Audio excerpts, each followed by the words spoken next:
से बंधी है समय की गति, दिशाओं का ज्ञान, मौसमों की लुका छुपी, हवाओं का बहना, बहते बहते थमना, थमते थमते चलना है खेल उसी का। जो पास है और दूर बहुत है, जो महाकाय है, जो जर्रा है, जो आदि देव हैं, ये हैं सूर्य देव। ऐसे सर्वव्यापी को नमन करते हुए शुरू करता हूँ सूर्य के प्रतीक कोणार्क की गाथा। कोणार्क का सूर्य मंदिर सिर्फ एक मंदिर नहीं है, ये जीवन दर्शन है, ओडिशा के भक्ति मानस का प्रतीक है, कला का एक नायाब नमूना है। कोणार्क में उत्तर की आर्य और दक्षिण की द्रविड़ सभ्यता आपस में मिलकर एक रूप हो जाती है। कोणार्क उत्सव है, जीवन का उत्सव, शिल्पी की कठोर साधना का सत्य है। कोणार्क की शिलाओं में एक धड़कन है जो हर दर्शक को अपनी कहानी सुना रही है।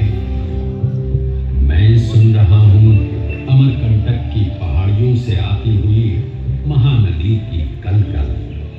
पहाड़ियों को लांघ वो कभी अलहड़ हो जाती है तो कभी चंचल, हर पल अपने रूप बदलती ऐसे चली आ रही है मानो पूरी पृथ्वी को सिंचित कर देगी। तभी शिला से टकराती है और फैल जाती है विभिन्न दिशाओं में। कोई पुकारता है चित्रोत्पला तो कोई महानदी। इसकी शाखाओं के नाम हैं चंद्रभागा और प्राची। इसी नदी के तट पर बसे हैं कई नगर और कई जनपद। इन्हीं में से एक है कोणार्क।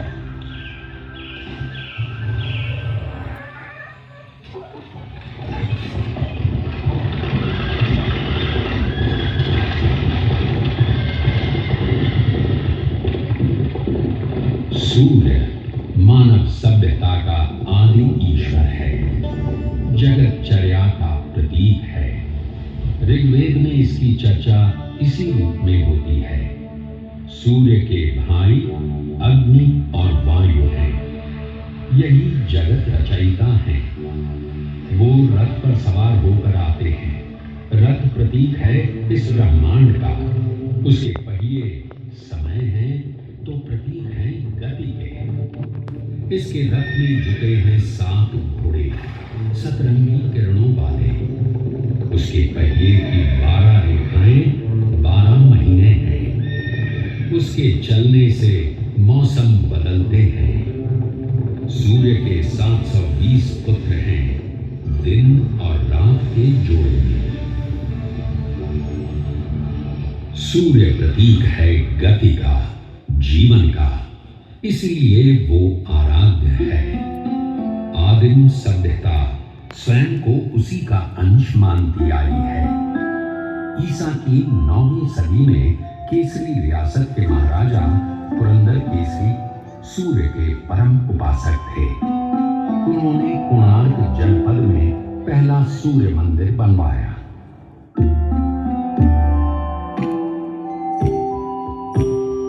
12वीं सदी में ओडिशा का केसरी साम्राज्य दक्षिण के गंग साम्राज्य के अधीन आ गया। इसी साम्राज्य के महाराजा अनंत भीम तृतीय ने जगन्नाथ मंदिर का निर्माण पूरा कराया, जिसकी शुरुआत अनंत वर्मन चोड़गंग देव ने की थी। कहते हैं अनंत भीम तृतीय निसंतान थे। पुत्र प्राप्ति के लिए उन्होंने उसी मंदिर में सूर्य की उपासना की, जिसका निर्माण केसरी साम्राज्य के महाराज पुरंदर केसरी ने कराया था।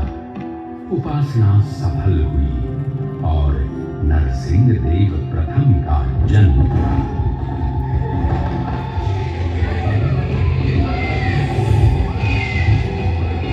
नरसिंह देव, जिनका शासनकाल 1238 से 1264 तक रहा, उनमें अपने पिता अनंग भीम के तमाम गुण थे। नरसिंहदेव के पिता अनंग भीम ने 1211 से 1238 तक ओडिशा पर राज किया। ये काल ओडिशा की गौरव गाथा का काल था, स्वर्ण युग था। ये वही काल था जब मुस्लिम शासक तेजी से अपने साम्राज्य का विस्तार कर रहे थे। कश्मीर और ओडिशा को छोड़कर देश का अधिकांश भाग मुस्लिम शासकों के अधीन हो गया था। मुसलमानों की बढ़ती ताकत और साम्राज्य विस्तार नरसिंहदेव के लिए चुनौती का समय था। ओडिशा की संप्रभुता और स्वाधीनता सामने खड़ी थी। प्रजा की शंकित निगाहें नरसिंहदेव को देख रही थी। नरसिंहदेव ने ओडिशा की एकता और अखंडता की ध्वजा अपने हाथों में थाम ली और जुट गए ओडिशा की रक्षा में। मालव देश यानी आज का विंध्य देश, यहाँ की राजकुमारी थी सीता देवी, सुंदर, सुशील, सर्वगुण संपन्न। मालव देश मुसलमानों के अधीन हो चुका था। उसी प्रदेश की राजकुमारी सीता देवी के साथ नरसिंहदेव का विवाह संपन्न हुआ। सीता देवी राजरानी बन गई। महारानी, हमें शीघ्र ही युद्ध के लिए प्रस्थान करना पड़ेगा। राज्य की सीमा पर यवनों ने पुनः डेरा जमा लिया है। तुघान खान उत्कल को पराधीन बनाना चाहता है, लेकिन उत्कल किसी पर आश्रित नहीं है। गंग साम्राज्य की रक्षा के लिए मेरे प्राणों की भी आहुति जाती है, तब भी मैं पीछे नहीं हटूंगा। तुघान खान उत्कल पर हमले के बहाने ढूंढ रहा है। यवनों को हमेशा हमेशा के लिए पीछे खदेड़ना पड़ेगा। इस बार उत्कल के वीर आत्मरक्षा के लिए युद्ध नहीं लड़ेंगे। इस बार हम आक्रमण करेंगे। उत्कल के विजय की प्रार्थना कीजिए रानी, उत्कल के विजय की प्रार्थना। जिसका नाम नरसिंहदेव है और जो सेवक है जगन्नाथ के, उसकी कभी पराजय नहीं हो सकती। जाइए महाराज, विजय पथ आपकी राह देख रहा है। भयंकर युद्ध हुआ, मार काट मची, खून बहा।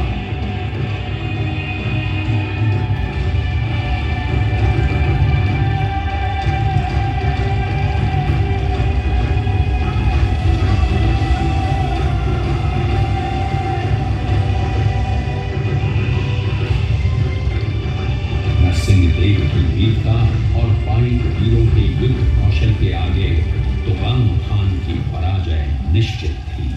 तुगान खान का सेनापति करीमुद्दीन लागरी मारा गया। ओडिशा अगले 300 से भी अधिक वर्षों के लिए स्वतंत्र हो गया था। सन 1568 में अकबर के काल से पहले तक उसे पूरी तरह कभी पराधीन नहीं बनाया जा सका। लखनऊ की विजय उत्सव और उल्लास लेकर आई, लेकिन नरसिंहदेव का मन विचलित था। अशांत नरसिंहदेव की बेचैनी उनकी पत्नी सीता देवी को चिंतित कर रही थी। विजय की माला गले में धारण करने वाले महाराज, अब तो प्रदेश पहले की अपेक्षा अधिक शांत है। आपका यश आपके आगे चलता है, फिर भी आप चिंतित हैं। सूर्यमुख कलांत क्यों है महाराज? देवी, मैं युद्ध लड़ रहा हूं मातृभूमि की रक्षा के लिए, उसकी स्वाधीनता को बनाए रखने के लिए, लेकिन मन अशांत है। युद्ध लड़ना और राष्ट्र को संरक्षित रखना मात्र यही राजधर्म। युद्ध लड़कर भूमि को तो सुरक्षित रखा जा सकता है, लेकिन उसकी पहचान, उसकी परंपरा, उसकी संस्कृति को सुरक्षित नहीं रखा जा सकता। संस्कृति की रक्षा भी तो राजधर्म ही है। उसके बिना ये राज्य, उसकी भूखंड और उसकी सीमा का अर्थ ही क्या रह जाता है? महाराज, केसरी वंश के राजा पुरंदर ने एक छोटा सा सूर्य मंदिर बनवाया था। आपके पूर्वज भी वही पूजा अर्चना करते आए हैं। कोणार्क के उसी सूर्य मंदिर में आपकी आपकी माता ने भी पुत्र प्राप्ति के लिए उपासना की और आपका जन्म हुआ। आज वो मंदिर जीर्ण अवस्था में पड़ा हुआ है महाराज। आपकी माता ने वहां भव्य मंदिर बनवाने की कामना की थी। आप उनकी मनौती पूरी करें। शायद कला संस्कृति के विषय में आपकी सोच का आरंभ यहीं से हो। अद्भुत! इससे सुंदर और क्या हो सकता है देवी? शीघ्र ही निर्माण कार्य शुरू करना होगा।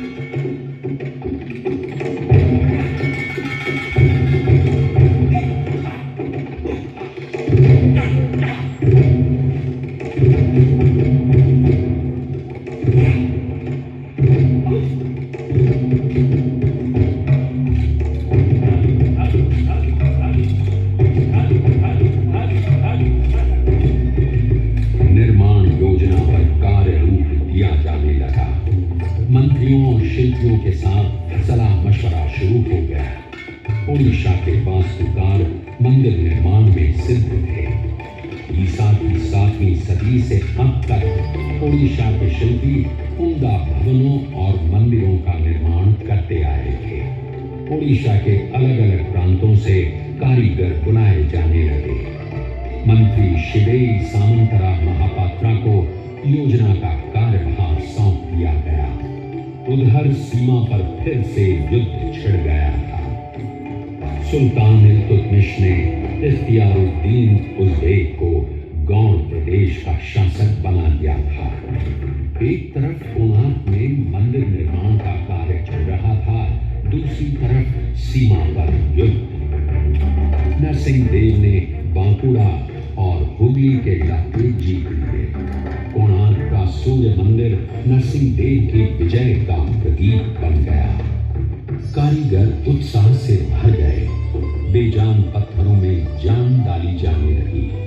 छैनी हथौड़े की चोट से वीरान कोणार्क जीवंत हो उठा।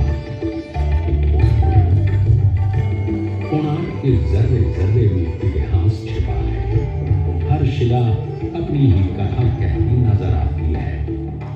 सच है या झूठ ये तो किसी को पता नहीं, लेकिन किंवदंती जरूर है। किस्से कहानियां तो उसी की बनती हैं जो श्रेष्ठ होता है।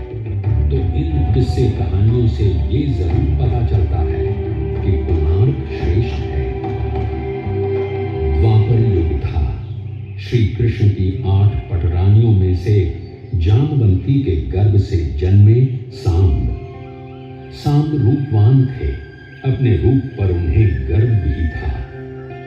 एक दिन ब्रह्मर्षि नारद पधारे। अपने रूप में मदमस्त सांब उनका अपमान कर बैठे। रुष्ट नारद ने कृष्ण से ये कह दिया कि तुम्हारा पुत्र सांब गोपांगनाओं के साथ प्रणय क्रीड़ा में लीन है। क्रोधित कृष्ण सांब को ढूंढने निकले। इधर नारद ने सांब से कहा, पुत्र, तुम्हारे पिता रैवतक पर्वत पर तुम्हारी प्रतीक्षा कर रहे हैं। पिता को प्रतीक्षारत जान सांब तीव्र गति से रैवतक पर्वत की ओर भागे। वहां गोपियां पुष्करणी में जल क्रीड़ा कर रही थी। सांब को समक्ष देख उन्हें लगा साक्षात श्री कृष्ण आ गए हैं। सांब ने कृष्ण छाया देख सुध बुध बिसराकर गोपियां सांब से लिपट गईं। तभी वहां पहुंचे कृष्ण। सांब को गोपियों के आलिंगन में देख क्रोध से भड़क उठे। अरे नराधम क्लीब, तू महापातकी है। मैं तुझे श्राप देता हूं। जिस रूप के अहंकार में तू डूबा है, तेरा वो रूप नष्ट हो जाए। तेरे रूपवान अंग कुष्ठ से भर जाए। पिता के शाप से सांब को कुष्ठ हो गया। नारद के प्रति हुए अपमान का उन्हें आभास हुआ तो वे नारद के पास पहुंचे। नारद ने उनकी दशा देखी और द्रवित होकर शाप मुक्ति का उपाय बताया। तुम भारत के पूर्वी तट पर मैत्रेय वन में जाकर सूर्य की उपासना करो। उनकी कृपा से ही तुम रोग मुक्त हो सकते हो। नारायण नारायण। शाम चंद्रभागा नदी किनारे मैत्रेय वन में जाकर सूर्योपासना में लीन हो गए। उनकी कठोर साधना से प्रसन्न हो सूर्य देव ने उन्हें रोग मुक्त कर दिया। रोग मुक्त शाम ने चंद्रभागा नदी में डुबकी लगाई। वहां उन्हें पत्थर की बनी सूर्यदेव की मूर्ति मिली।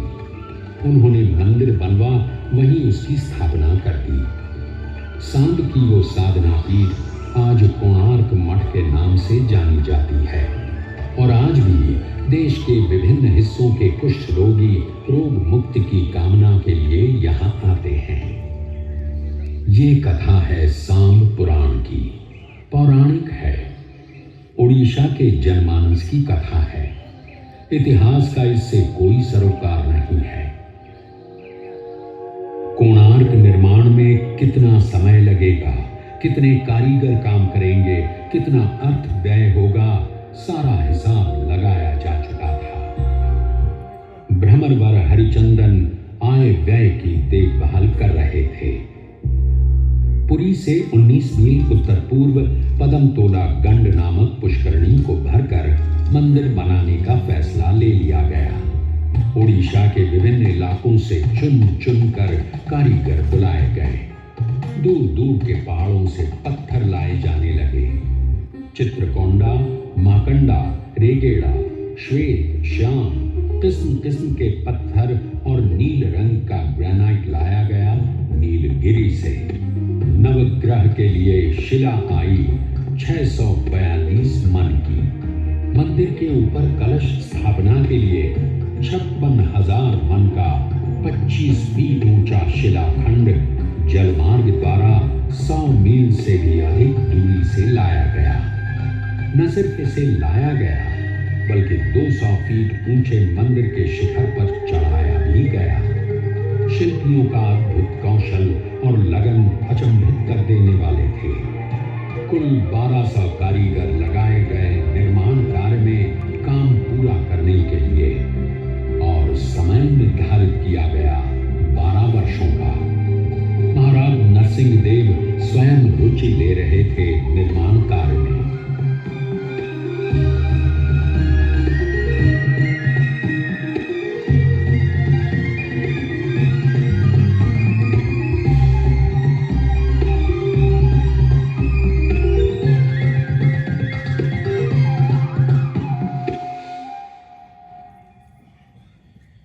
कोणार्क मंदिर की योजना और निर्माण प्राचीन वास्तुशास्त्र शिल्प सारिणी के आधार पर किया गया था।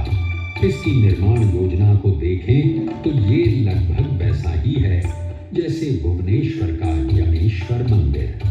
मूल रूप से 2 हिस्सों में बटा हुआ, पहला विमान तथा दूसरा जगमोहन। विमान लगभग चौकोर होता है। कोणार्क ठीक इसी रूप में बना है।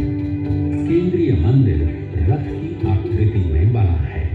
सूरज के 7 घोड़ों द्वारा खींचे जा रहे विमान और जगमोहन दोनों एक ही पीठ पर संयुक्त रूप से बने हुए रथ का सा आभास पैदा करते हैं।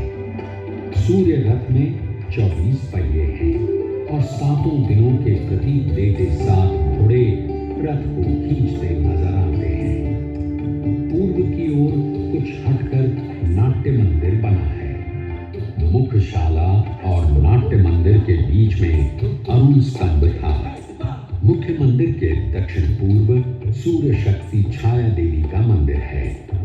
दक्षिण पूर्व में ही कुछ दूरी पर भोग निर्माण के लिए रसोई घर बना है। सामने दोनों ओर अन्य छोटे छोटे मंदिर बने हुए हैं। केंद्रीय मंदिर और अन्य मंदिरों को घेरे प्राचीर बनी है। मुख्यशाला के पूर्व, दक्षिण और उत्तर में 3 द्वार बने हैं। हर द्वार की सीढ़ियों के दोनों ओर अपूर्व कारीगरी से बने खंभे हैं। पूर्व की ओर है सिंह द्वार, दक्षिण में अश्व द्वार और उत्तर में है गज द्वार। सूर्य के प्रकाश में भेद नहीं है। वो जाति, धर्म, संप्रदाय और देश में फर्क नहीं करता। कोणार्क का सूर्य मंदिर सर्वधर्म की पीठ है। सब एक हैं, यही कोणार्क कला का संदेश है। कोणार्क को गौर से देखें तो वो केंद्र से एकाकार होता नजर आता है, मानो कोई ताकत उसे अपने में लीन कर लेना चाहती हो। इसके शिल्प की खासियत यही है कि ये अपनी विशालता और भारीपन के बावजूद ऊपर की ओर उठता गतिमान प्रतीत होता है। मुगल बादशाह अकबर के दरबारी अबुल फजल ने अपनी किताब आईन अकबरी में लिखा है, अद्भुत कोणार्क ओडिशा वास्तुकला का चरम है, एक जलता हुआ दिया है। पर अफसोस वास्तुकला का ऐसा अद्भुत चिराग इसके बाद ओडिशा के स्थापत्य में फिर कभी नहीं दिखा। ओडिशा के मंदिर भव्य साज सज्जा वाले मंदिर हैं। प्राकृतिक बिंबों में कमल की आकृति प्रायः हर मंदिर में मिल जाएगी। कमल जहां एक तरफ सूर्य को बिंबित करता है, वहीं वो प्रतीक है प्रज्ञा का, ज्ञान का, परम ज्ञान का। पत्ते और डालियों से की गई सजावट भी प्रायः सभी मंदिरों की सज्जा का अंग है। ये डालियां बिना फूलों वाली हों तो सादा डाली, फूलों वाली हों तो गेंदा डाली, पक्षी बैठे हों तो हंसा डाली। अगर डालियां आपस में गूंथी गोलाकार रूप लिए हों तो फांसी लता के नाम से पुकारी जाती है। कोणार्क के पहिए और चक्र की सज्जा में भी इसका प्रयोग देखने को मिलता है। उड़ीसा में मंदिरों के दरवाजों पर जबरदस्त नक्काशी देखने को मिलती है। कोणार्क मंदिर के प्रवेश द्वार पर जो झांकी उकेरी गई है, वो है मनुष्य कौतुकी, जिसमें मानव आकृति अलग अलग भाव भंगिमाओं में द्वार के दोनों ओर लताओं का सहारा लिए झूलती दिखाई गई है। साथ ही कई द्वारों पर ऊपर की ओर बढ़ती लता डालियां जो मानव आकृतियां लिए हुए हैं, उन्हें भी उकेरा गया है। कोणार्क मंदिर के प्रवेश द्वार पर एक और खास आकृति उकेरी नजर आती है। वो है आपस में गुथी नाग नागिन की आकृति, जिसे अहिबंध या नागबंध के नाम से जानते हैं। उड़ीसा के मंदिरों की यह साज सज्जा सिर्फ क्षैतिज या लंबवत आकार में ही नहीं है, बल्कि गोलाकार सतहों पर भी नजर आती है, जैसे कोणार्क चक्र और तोरण द्वार। कोणार्क सूर्य मंदिर भी है और विजय प्रतीक भी। कोणार्क के शिल्प में जहां एक तरफ युद्ध के वृक्ष हैं, वहीं ताकत से भरपूर घोड़े और हाथी भी हैं। दहाड़ता हुआ सिंह हाथी को अपने पंजे में लिए हुए दिखलाया गया है। विभिन्न स्थानों पर राजा की आकृति उकेरी गई है। यहाँ तक कि मंदिर के गर्भगृह में राजा को घुटने पे झुके स्वयं सूर्यदेव के हाथों हार पहनते दिखलाया गया है।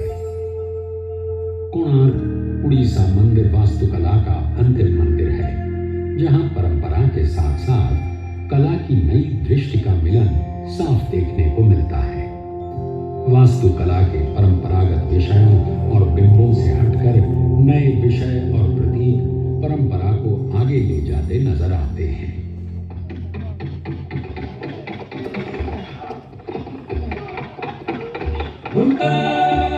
जनपद के महान शिल्पी विष्णु महाराणा प्रणाम स्वीकार करें। जन्म लेने के बाद जब से मैंने होश संभाला, तब से मेरी आंखें आपको ही ढूंढती रही। आपकी शिल्प कला के बारे में सुनकर मैं पत्थरों को काटना, उन्हें आकार देना सीख गया। आप मेरे आदर्श हैं, आप ही मेरे गुरु हैं। बचपन में पिता की बाहों का झूला तो नहीं मिला, लेकिन गुरु का आशीष तो मिल सकता है ना महाराज। माथे पे आशीष का हाथ रख दीजिए विष्णु महाराणा। कौन हो तुम बालक? तुम्हें देख मेरा व्याकुल मन और विचलित हो गया। कौन हो तुम? मैं वो भाग्यहीन बालक हूँ महाराज, जिसे आप जन्म से पहले ही अनाथ हो जन कार्य के लिए निकल गए। पिता, मैं आपका पुत्र हूँ, धर्मपद।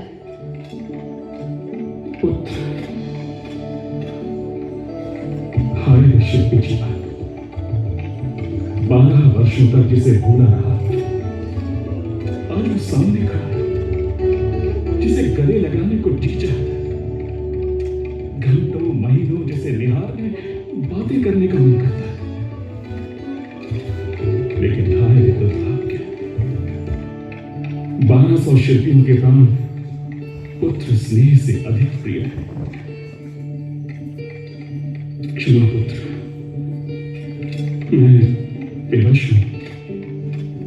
ये दधिनौती नहीं लगा तो शिल्पियों के प्राण चले जाएंगे। अभी तुम जाओ, बाद में देखूंगा जब काम समाप्त हो जाएगा। ये काम तो अभी के अभी समाप्त किया जा सकता है। ये दधिनौती शिखर पे चढ़ाना कौन सा मुश्किल काम है। मैं आपका पुत्र हूँ महाराज, बस आशीर्वाद दीजिए। अचंभित पिता मुंह खोले देखते रह गए। धर्मपद जुट गया। देखते ही देखते दधिनौती शिखर को छूने लगा। जो काम सिर्फ शिल्पी न कर सके वो 12 वर्ष के एक बालक ने कर दिखाया। सब चकित थे। काम पूरा हो जाने का उत्साह था, वहीं एक 12 वर्ष के बालक से हार जाने की ग्लानि थी। शिल्पियों के दल में बातें शुरू हो गई। अगर महाराजा को इस बात का पता चला तो सबकी बदनामी होगी। हमारी कला, हमारी कारीगरी से लोगों का भरोसा उठ जाएगा। बात धर्मपद के कान में पड़ी। पिता के शिल्प और 1200 शिल्पियों की कलाकारी पे उसकी वजह से प्रश्न उठे, ये उसे मंजूर नहीं था। और देखते देखते चंद्रभागा नदी में छलांग लगा। शिल्पी मान मर्यादा की रक्षा के लिए अपने प्राण त्याग दिए।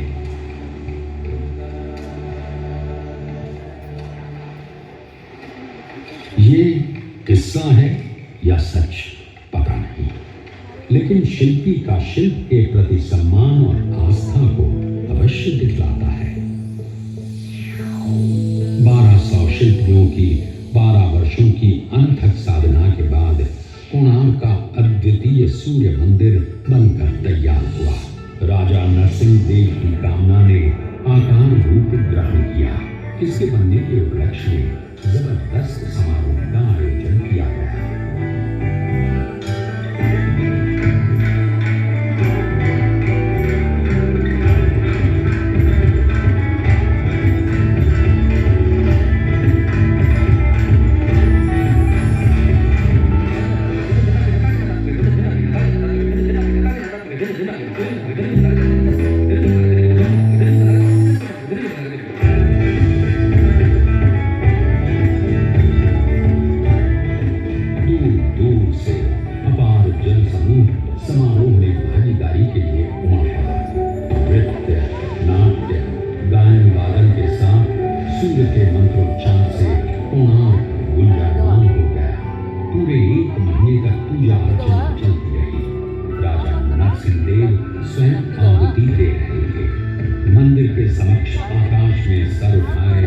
विशाल सूर्य स्तंभ अपनी सत्ता, अपनी ताकत का आभास देता सबको चकित कर रहा था।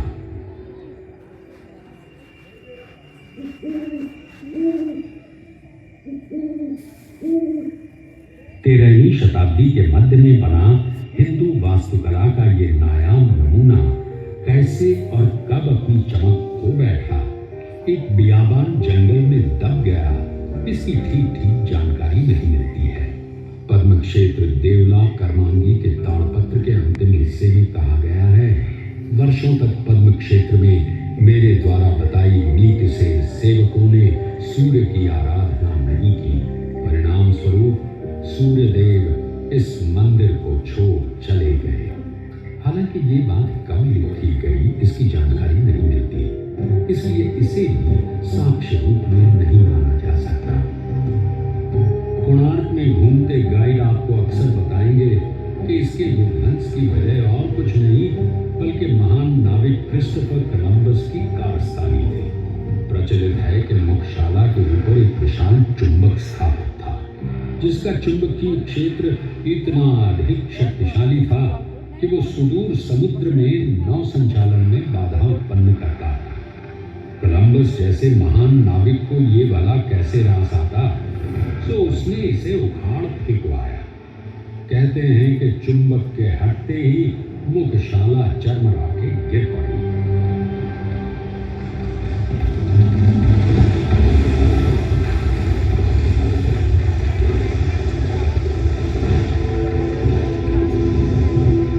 मगर सच तो ये है कि कोलंबस के कदम कभी ओडिशा की धरती पर नहीं पड़े। लगभग 150 वर्षों तक गुमनाम रहने के बाद 18वीं सदी के मध्य में इस पर नजर पड़ी महाराष्ट्र साम्राज्य के बाबा ब्रह्मचारी की। वे महाराजा वीर किशोर के अधिकारी शिव भट्ट साठे के गुरु थे। उन्होंने सर्वप्रथम इसकी साफ सफाई करवाई। फिर 1824 में एक अंग्रेज अफसर एंड्रू स्टर्लिंग ने इसका अध्ययन किया और इसके रेखा चित्र प्रकाशित किए। फिर क्या था, कोणार्क का ये सूर्य मंदिर पुनः अंधकार से प्रकाश में आ गया। इसकी अद्भुत कला अपनी क्षतिग्रस्त अवस्था में भी अचंभित कर जाती है। आज ये विश्व की धरोहरों में से एक है। भारतीय पुरातत्व सर्वेक्षण विभाग इसकी देखभाल, इसे संजोए रखने में दिन रात लगा है। कोणार्क सत्य है, जीवन का सत्य, शिल्पी की कठोर साधना का सत्य, उत्कलीय और भारतीय संस्कृति का महान सत्य है, जो कई कथाओं को अपने में समेटे है। हो सकता है इसमें आपकी भी कथा आपको मिल जाए। ध्यान से देखिए, कान लगाकर सुनिए। कोणार्क आपको आपकी कथा सुना रहा है।